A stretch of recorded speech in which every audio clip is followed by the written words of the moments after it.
Greetings. Sapo, the Success Scholar, Honorable One, Hakeem Kwame here. Thank you for tuning in, listening. Man, I'm gonna do this piece off of this discussion, failing your way to success. All right. So I just wanted to share after a conversation I had, and sometimes we are not able to assess the value of individual based upon superficial means. And so, for instance, like a statement that I can't make, I can't listen to someone uh, that want to share with me how to make $1 million unless they have it in the bank or something to that effect. Now, I affirm and attest that and this is through wisdom and experience. Uh, what individuals tend to need right now, and Kiyosaki talks about this, a level of some education, some level of experience, and some level of cash flow. And what I mean by these things, and this is why I'm saying that you have to fail your way to success, is that you really have to understand the process, because what I've seen is sometimes people are getting things without being well rounded. So if they look at someone like me, like had a young lady tell me uh, that I'm more arrogant than David Amenite or something to that effect, and my thing was, my success is not a direct, tangible result of my dollar amount directly. You feel me? And let me just explain why that is.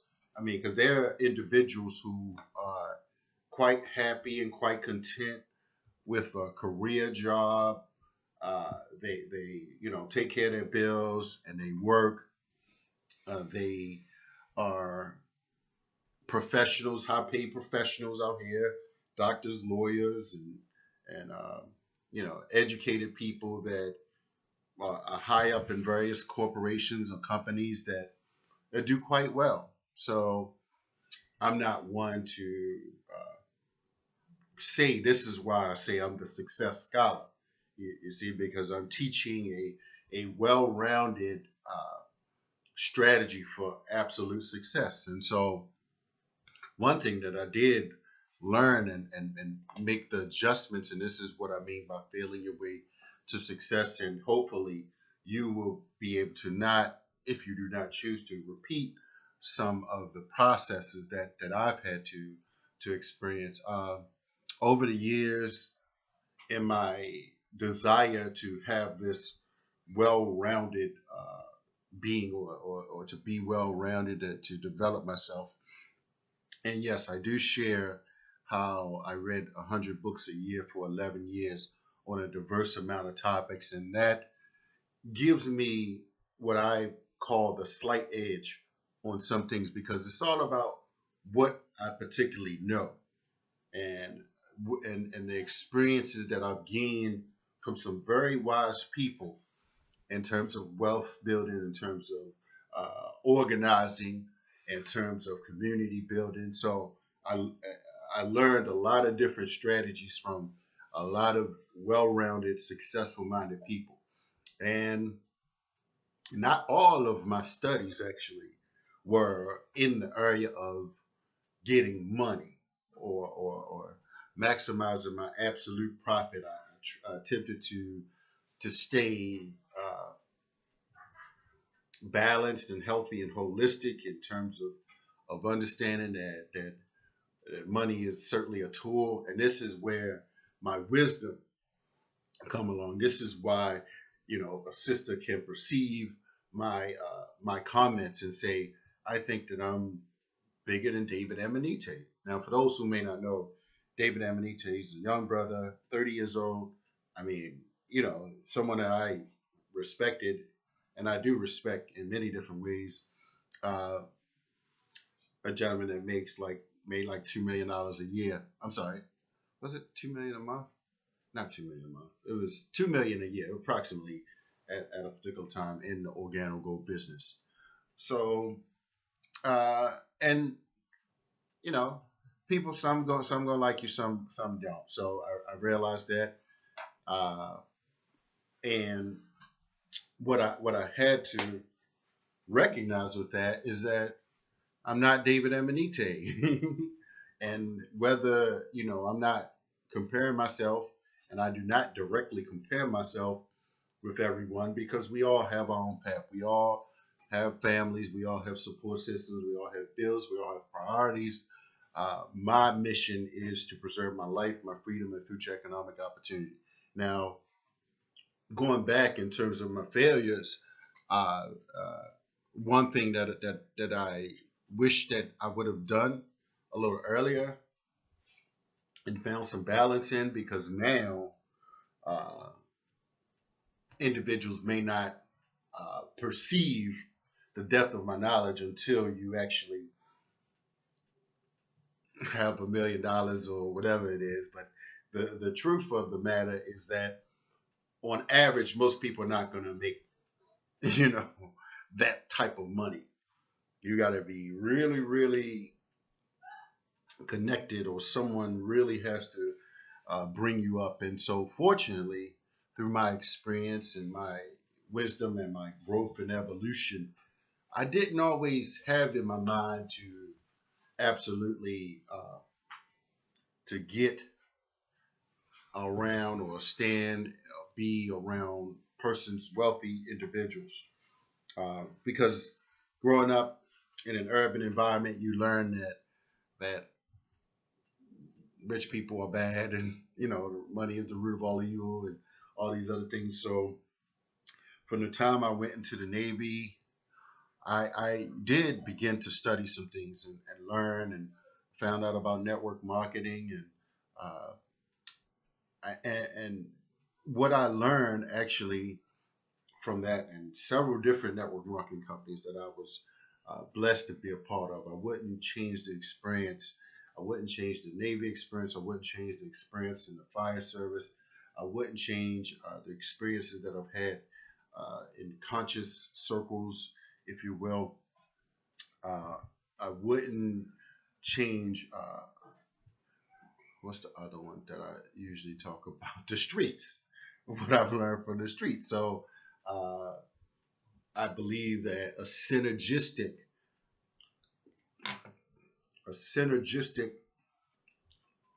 mixing of all of these forces together, as well as having the right mentors, having the right role models in place. And so it took me years to find a good combination, a good mixture of leaders and role models that actually had that balance of consciousness and capital.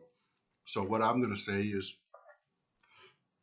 this is just my first book, and for those that know, I've sold dozens of books, hundreds of books, and even thousands of books of other authors up and down the East Coast, from DC to Baltimore to Philadelphia to New York, to Richmond, hell, all the way down to Atlanta to Ohio. Been in Ohio a few times, up to uh, Pennsylvania, not Philly, Harrisburg, Pennsylvania. So to Jersey a few times. So I pretty much have really established a broad network, uh, as well as North Carolina. Yes, been to Raleigh and Kernersville and a few other places over the years. And so, but this is what I recently experienced. It heightened my level of consciousness in terms of understanding the role and the value of the power of a book.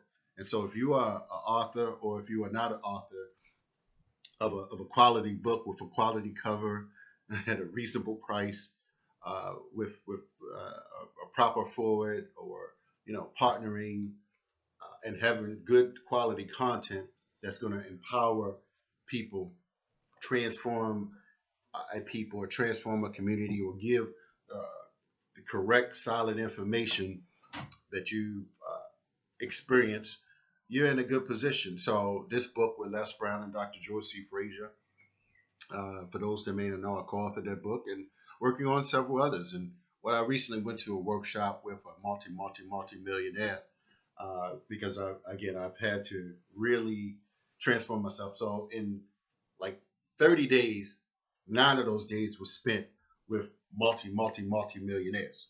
Now, um, what I had to like realize that I was stuck in certain careers, certain occupations. I'm sorry, certain businesses. But I was always learning. I was always reading. I was always thinking, observing, looking at the numbers, looking at the demographics, looking at the politics and the policies, looking at the institutions within our community, the churches, the uh, the, uh, the libraries, the what is it, the museums, uh, the schools, the colleges, high schools. Where are the leaders? Where are the leaders? Where are the thinkers? Where are the communicators? Where are the builders? This is where I need to be. Where are the workshops that people are doing, hotels that people are doing, different events? Sometimes, like, I would just walk around and, well, what's the, not the Kardashians, but the people, the Kowalskians that walk their way up in the President Obama's dinner, dinner, dinner gala. Yes, that's sometimes you got to make things happen like that. So I say that to say that there is a way to fail and learn, and everything I've done has been calculated, but it's been a steady progression of growth, of level of focus, and sometimes your anger with experiencing poverty, experiencing uh, having no resources to do the things you want to do. It needs to raise your intelligence. You got to raise your intelligence, and you got to master reading intelligent people. And sometimes you got to put down certain things in your life. Put down the television. Put down just socializing, and you got to pick up a book.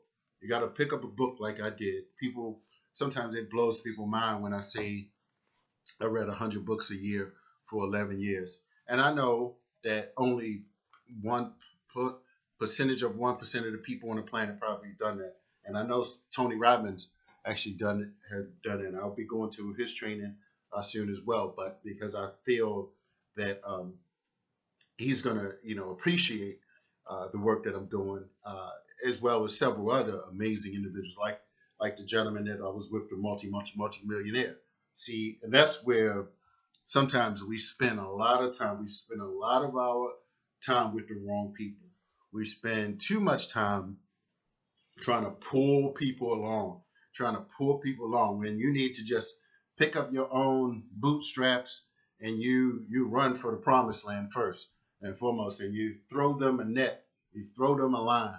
But of course, you got to be in a safe place. There was the discussion actually at this workshop that I did where I was present, and a gentleman did a scale, and he did a balance between people who spend their time at a soup kitchen or giving out free food, or just volunteering at different things, helping serving the poor, and what rich people do. And he, I don't know if I'm saying this right, but he theorized or hypothesized how you have to be in a position to help yourself before you can help others, where you have the choice and the options. And a lot of people have that backwards. And I've had it backwards for a long time. I really stayed stuck. And that's where, you know, being around stuck people, because you think that you're doing right. You're having a heart, you're being humane. But sometimes what you'll find is that Uh, yeah, people won't respect you. People won't respect your service, your servant leadership. And so what I say to that is build your empire. Build your empire. I'm not gonna say they'll come. I'll say that the weakened shall awaken. But before long, you might have to close the gates on some people. Like if you got a castle, you might have to be like, look, I warn you. I laid it out early on, and you didn't hear. You didn't hear the message. You didn't hear the final call. You didn't hear the bogle. What is it? The bugle sound. Huh? You didn't hear the taps. Lights out. Huh? So what I'm gonna say is that you can fail your way to success, and now just the evolution of how I had to make another shift. Everything is about shifting, or as Dr. Delatoro, Dr. Hill have a doctor saying, Dr. Delatoro says you gotta ratchet it up, you gotta rev up your game, and always change gears. And so I say change gears today. I've had to change my gears, and next week, uh, definitely, Kathy Hughes will be in town on a Friday, and then on a Saturday, I'll be at the Toastmasters conference. Like 10, 20 years ago, when I was in the Navy, a gentleman said to me, "You should go to Toastmasters." I never took him up on it. Never took him up, and now I'll be at the table with the number one. Uh, the number one uh, speaker in 1992, a blind man named Dana Lehman. Dana Lehman. So I'll be at the table with the gentleman, and as well as several others. So I'm just excited about that opportunity. And one thing I've learned, when you put up money for the right things, follow your money. Uh, this book is creating many great opportunities, and Les Brown has a lot of supporters. Dr. Joe Frazier has a lot of supporters, and they appreciate a success scholar because they're used to that type of message. They're used to someone saying about reading books, about being inspired, about overcoming your dreams and your goals. So they understand and appreciate that. So that's why I realized I need to be in the presence of greatness, be in the presence of superstars, of individuals that are building quality, uh, non-alcoholics and non-drinkers, and healthy, holistic thinkers and builders. So that's where I'm going with everything. So for those that want to be a part of a real movement, a real progressive thinking movement, we're making moves up and down the East Coast. So I'm going to do a lot of Philly things in the near future. So I say holler to Success Scholar. Look me up, Success Scholar Haki, Success Scholar HAKI.com. This coming Monday, I'll have Sheila Dixon, the former mayor of Baltimore, on live with me. So keep it right here, keep it right here, keep it right here. Peace.